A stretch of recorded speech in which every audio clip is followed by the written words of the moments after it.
اللہ اکبر وللہ الحمد۔ چنانچہ ایک بڑا مالدار ابرہا جو کعبے کا مخالف ہوا اور اس کو حسد ہوا کہ یہ دنیا کیوں کعبہ آ کر کے عبادت کرتی ہے، طواف کرتی ہے اور اللہ سے مانگتی ہے، میرے ملک میں اس طرح میلہ کیوں نہیں لگتا؟ چنانچہ اس نے لشکر جرار لے کر آیا اور کعبے کے اوپر حملہ کرنے سے پہلے اہل مکہ کے مویشیاں گرفتار کی۔ اس وقت رسول اکرم صلی اللہ علیہ وسلم کے دادا عبد المطلب کعبے کے متولی تھے، وہ سفارش کرنے گئے تو اس ابرہے نے کہا، یمن کے بادشاہ نے، کہ عجیب آدمی ہو، اونٹوں کے چھڑانے آئے، میں تو اجر اسود لے جا رہا ہوں۔ تو انہوں نے کہا، انا رب الابل ورب الکعبۃ اللہ یحمیھا، میں تو اونٹوں والا ہوں، کعبے کا رب اللہ ہے، وہ بچائے گا۔ آپ کعبے کو ہاتھ لگائے تو دیکھیں۔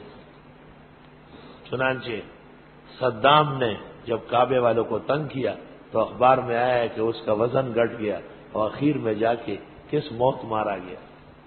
اور خمینی نے جب ان کو تنگ کیا تو خمینی کس طرح رہا اور کس طرح مرا، اور اس کے جنازے کا نقشہ کہیں معلوم کر کے دیکھو، تجھے پتہ چل جائے گا۔ الحمدللہ دارالعلوم دیوبند کے مسلک کی یہ بھی شان و شرف ہے کہ فروعی اختلاف مع الحنابلہ کے باوجود علماء حرمین، ائمہ حرمین، قضات اور وہاں کے در و دیوار چپے چپے اور ذرے سے دل و جان سے محبت ہے۔ یا رب کرے وہ دن کے مدینہ کو جائے ہم، خاکے در رسول کو سرما لگائے آپ۔ کعبہ ہر دم تجلی برفزود، عید اخلاصات ابراہیم بود۔ کعبہ تو تجلیوں کا مرکز ہے۔ کہتے آنکھ جھپکنے میں 24,000 جلوے اترتے ہیں، آنکھ جھپکنے میں فی لمح البصر 24,000 جلوے عرش سے کعبہ پر آتے ہیں اور وہاں سے پورے عالم میں تقسیم ہوتے ہیں۔ کعبہ شریف کا عقیدہ محبت اور ختم نبوت مولانا انور شاہ نے لکھا ہے اپنی کتاب خاتم النبیین میں کہ 2 عقیدے بنیادی ہے، اس میں ذرا فرق ہے اسلام نہیں رہے گا۔ ایک محمد رسول اللہ صلی اللہ علیہ وسلم کا خاتم النبیین ہونا، اور دوسرا کعبے کی عزت، توقیر و تعظیم کا سب سے بالا ہو۔ الحمدللہ کعبہ کعبہ ہے، چوں کعبہ قبلہ حاجات شد، از دیار بعید روند خلق بدیدارش از بسی فرسنگ۔ شیخ سعدی کہتے کعبہ جتنا دور ہے اتنی محبت دلوں میں موجزن ہے۔ ہر مرد اور عورت، رات کو ایک ڈاکٹر صاحب عمرے سے آئے، میں نے ٹیلی فون پر مبارکباد دی تو انہوں نے کہا بس یہی دعا کرے کہ اللہ جلدی جلدی لے جائے، جلدی جلدی لے جائے۔ سبحان اللہ۔ کعبے کی ہر ادا، حاجیوں سے ملنا، روانہ کرنا، ان کی تعریف کرنا، ان کے لیے دعا کرنا، ان کے گھر بار کا خیال رکھنا، اور کعبے کے ہر شکر و ہر نعمت کو یاد کرنا کعبے کے ثواب اور عبادت کا درجہ رکھتا ہے۔ پیغمبر نے تو یہاں تک کہا جو یہاں آنے کا ارادہ کر لے اللہ تعالیٰ کے ہاں وہ بھی حاجی اور معتمر ہے، اب اس کی دعائیں ایسی قبول ہوگی جس طرح حج کرنے والے عمرہ کر چکے ہوئے آدمی کی دعا قبول ہوگی۔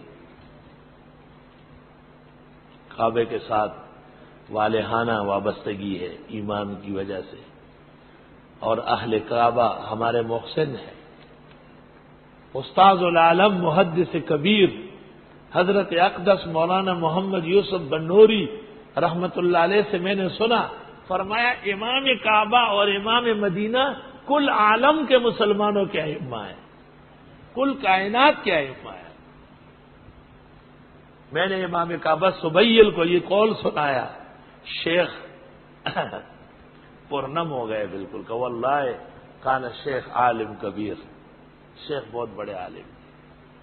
میں نے کہا ہم اس استاذ کے شاگرد ہیں جس نے ہماری یہ تربیت کی کہ کعبے کا امام اور مسجد نبوی کا امام کل کائنات مسلمین و مومنین کا علی الاطلاق امام ہے، وہ ہم سب کے امام ہیں، ہم ان کے مقتدی ہیں۔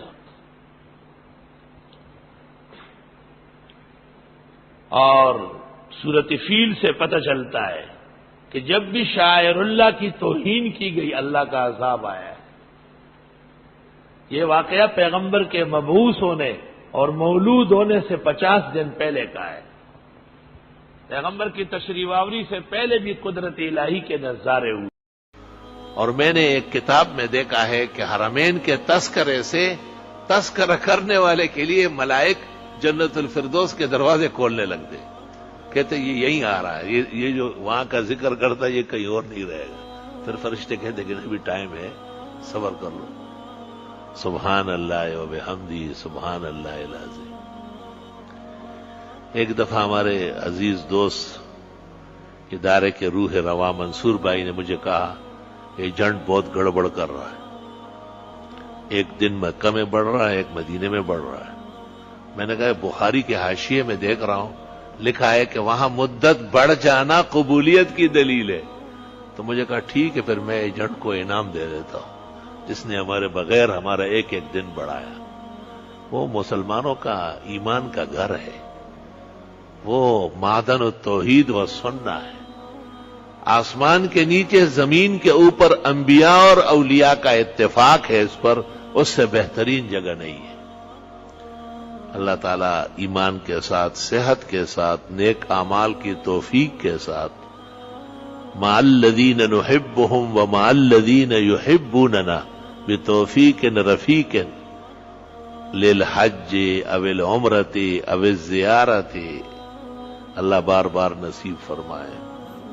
اولم یروا انا جعلنا حرما آمنا، دیکھا نہیں انہوں نے ہم نے بنایا حرم کو امن کا مرکز، جائے امن، من دخلہ کان آمنا، پوری دنیا کے لوگ وہاں جاتے ہیں، سکون اور امن محسوس کرتے ہیں۔ اور جس نے دنیا میں اللہ کی رضا کے لیے وہاں کی زیارت کی، وہاں عمرہ و حج کیا، اللہ اس پر جہنم حرام کر دے گا۔ من دخلہ کان آمنا، ظاہراً باطناً امن نصیب ہوتا ہے۔ جن کو پوری دنیا میں بے چینی ہو وہ حرمین چلے جائے، امن قرار مل جائے گا۔ اللہ، فقہاء نے اس لیے لکھا ہے اگر کسی کو حرم کے ایک دروازے سے داخلہ اور دوسرے دروازے سے خارج نکلنا ملے، بادشاہ نے اس کو کہا کہ بس حرم شریف کے اس گیٹ سے آؤ، ادھر سے نکل جاؤ، تو انکار نہ کرے۔ مغفرت کے لیے اتنا ہی داخل ہونا، گزرنا بھی کافی ہے۔ اور حرم میں زیادہ زیادہ وقت گزارنا عبادت کے ساتھ، توفیق کے ساتھ سعادت ہے۔